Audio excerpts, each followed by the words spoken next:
68% of Americans are on track to not have enough money in retirement to spend on those fun things like entertainment, vacations, eating out, hobbies, or gifts. Wait a second, isn't the whole point of retirement to be able to do those sorts of things? What's worse is that 52% of Americans are at risk to not even be able to cover their essential expenses in retirement. Let me show you how you compare to other people in your age group when it comes to saving for retirement, then I'll give you some solutions and tools to make sure you are on track. When looking at millennials, Gen X, and boomers, Fidelity conducted a survey and rated them on a scale from 0 to 150 plus to give a retirement score. This score tells us how likely households are able to cover their essential and discretionary expenses in retirement. Here are the 4 categories everyone was put into. The first is needs attention, which means that significant adjustments to the retirement lifestyle is likely. The second category is fair, which means that it's likely a fair amount of adjustments will be needed to their retirement lifestyle. The third category is good, which means these households will be able to cover at least their essential expenses, but not their discretionary expenses. And the fourth category is on target, which means those households are able to cover more than 95% of total estimated expenses, including essentials and discretionary expenses. The score for the overall group was a 78, which is in the fair zone. This means that the typical saver is on target to have 78% of the income Fidelity estimates they'll need to cover costs in retirement. When we break the overall group down into the respective categories, we get a better idea of where everyone is at. 34% are in the needs attention bucket, which is up from 28% when they last did this survey back in 2020. 18% are in the fair bucket, which has held steady since 2020. 16% are in the good category, which is down from 17%. And 32% of households are on target, which is down from the 37% we saw in 2020. So over the past 2 years, 6% has moved from the good and on target categories down into the needs attention category. Because I'm a weirdo and I like to look at trends and build spreadsheets in my free time, I pulled the data for prior years from Fidelity to see if anything stuck out. They usually run this survey about every 2 years. The year I'm going to list is the year that the survey was actually published, which means that they ran the actual survey during the previous year. I also wanted to split the data in half to measure the total of the top 2 categories versus the total of the bottom 2 categories. As you can see, the needs attention and fair categories were on a steady decline since 2013, which is good, until the craziness that's been happening since 2020. Every aspect of life has gotten way more expensive. To cover those increased costs, a lot of people probably reduced the amounts that they were investing for retirement, which dropped them down into the bottom 2 categories. On top of that, the individuals who originally found themselves in the good and on target category probably realized that their future retirement expectations needed to be adjusted to account for a more expensive world in the future. I don't know about you all, but the past few years have made me reevaluate every aspect of my life going forward. When we look at this data from a generation perspective, most of the baby boomers are in the good category with a score of 87. As a reminder, that 87 number means that the typical saver in that group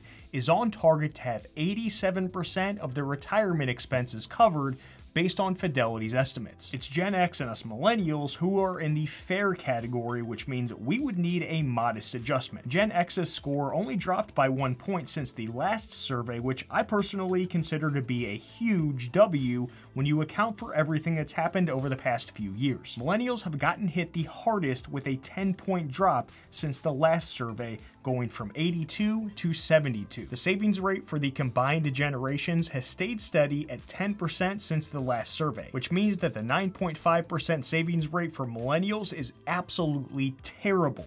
It wasn't much better for my generation since the last survey either.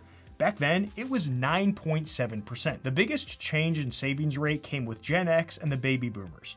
Gen X has improved because in the 2020 survey, they were sitting at a 9.7% savings rate, but in 2023, they increased to 11.1%. This is still extremely low, so while us millennials are over here accepting our participation trophies, you Gen Xers can take a very small victory lap, then get back to work. Savings rates for boomers dropped from 11.7% in 2020 to 9.5% in 2023. These people are in the 58 to 75 age range, so some of this drop could have to do with moving into retirement, so I'm not going to beat up on these people too much. If you want to help support my little dog Molly as well as this channel, please make sure to hit that thumbs up button. I want to quickly call something out with savings rates and all of you single people out there. Fidelity found that the single men and women in this survey only had an average savings rate of 8.4% versus 11.1% for married couples. Got to get those numbers healthier to not only set yourself up for the future if you end up staying single forever,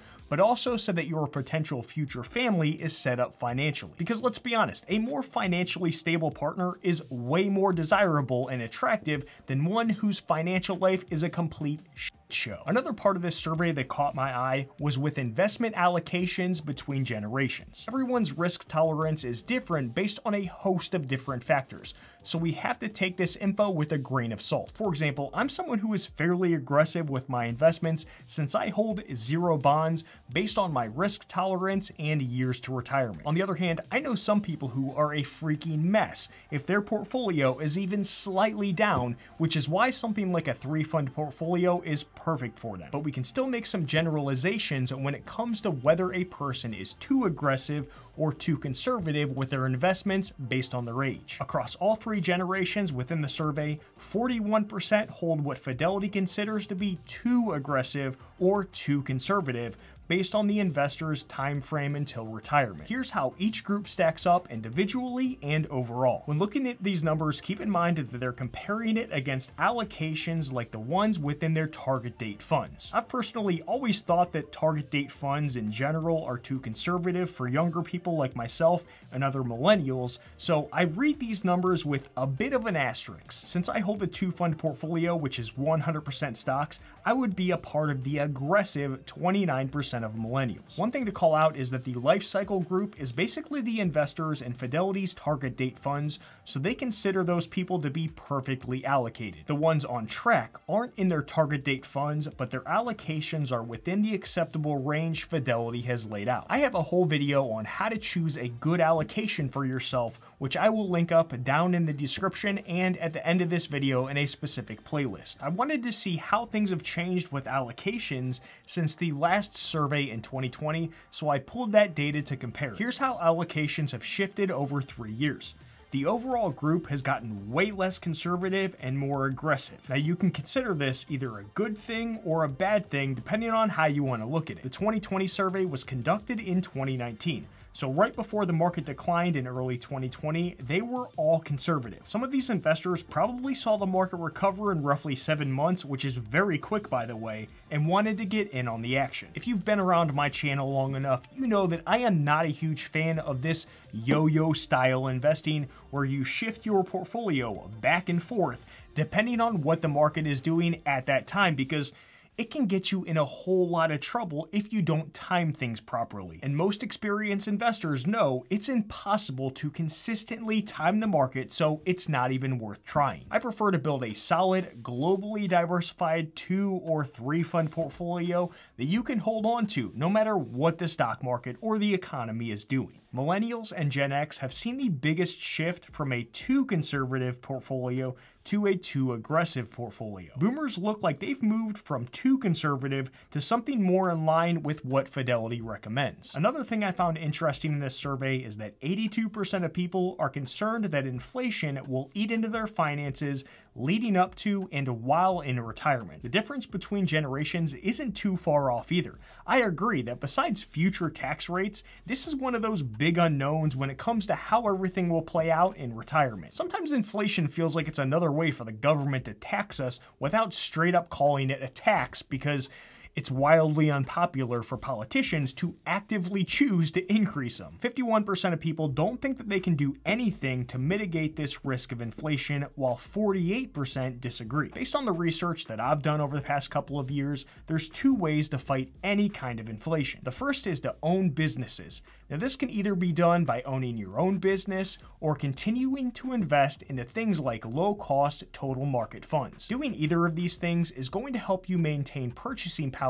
because if companies are raising prices, then as long as you own shares in any of them, then you as an owner will benefit. For the second way, I will let Warren Buffett share his thoughts. The best investment against inflation is to improve your own earning power, your own talents. Very few people maximize their talents. If you increase your talents, they can't tax it while you're doing it. They can't take it away from you. If you become more useful in your activities, your profession, that is the best protection against a currency that might decline at a rapid rate. The best investment, passive investment, I think is a good business. If you own an interest in a good business, you're very likely to maintain purchasing power no matter what happens to the currency. Working on increasing your income every single year is going to have the highest return on your time and wealth. If you are not getting regular raises at work, then it's time to start working on a path to make that happen. Once you get that income side of things in order, we need to start shoving all of your extra cash into investments so it can start growing and, of course, keeping up with inflation. In this playlist to your top left, I'll put together some of my videos to help you with planning out how much money you need for retirement, as well as growing and managing your money. More free resources to help you with your money and investing are down in the description below. Make sure to hit that thumbs up button before you go. I'll see you in the next one, friends. Done.